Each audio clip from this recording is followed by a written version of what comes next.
pemerintah dalam supporting di industri daur ulang masih sangat kecil sekali. Kita masih dibiarkan bermain sendiri.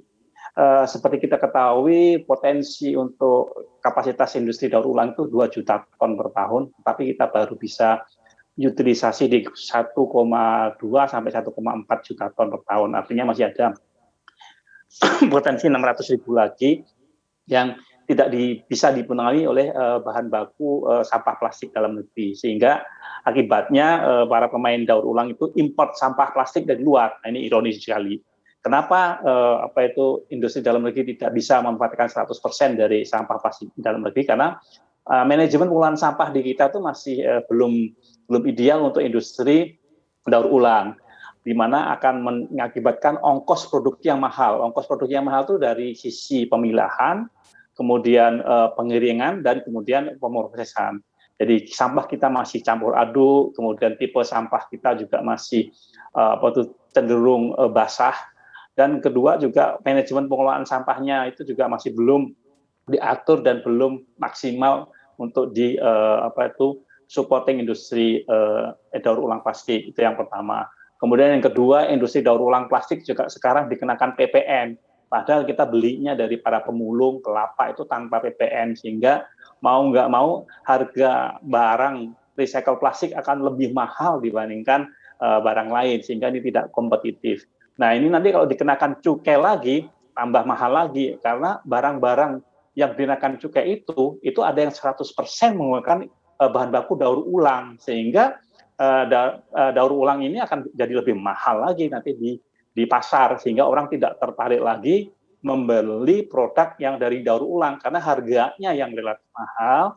Sementara barang yang dari daur ulang ini, physical properties-nya itu jauh di bawah barang-barang yang original, sehingga ini kalau diterapkan cukai plastik tidak tepat untuk dilakukan. Kalau menurut kami adalah benahi dulu manajemen pengelolaan sampahnya, karena plastik itu hanya 15%. Kemudian nanti kalau plastik dikenakan cukai akan lebih mahal, orang akan lari ke barang yang lain. Nah, barang yang lain itu juga nanti bisa plastik-plastik juga, atau beralih ke kertas, ke logam, atau ke kaca yang cenderung sebenarnya dari sisi energi jauh lebih tinggi sumbangannya terhadap lingkungan. Jadi kalau memang concern-nya terhadap penerimaan negara ini kontraproduktif, concern-nya terhadap lingkungan juga ini sebenarnya bukan obat yang mujarab untuk mengelola lingkungan. Kalau kami dari industri ini lebih baik kita benahi manajemen pengelolaan sampahnya. Dan kita juga sudah punya proyek di beberapa tempat, Inaplas kerjasama dengan pemerintah desa, pemerintah kabupaten, bagaimana sih cara mengelola sampah yang baik. Kita harus maju satu step dari linear ekonomi ke circular ekonomi, dan ini sudah berhasil di beberapa tempat, dan itu bahkan sekarang pengelolaan sampah itu bukan cost center lagi, sudah menjadi profit center.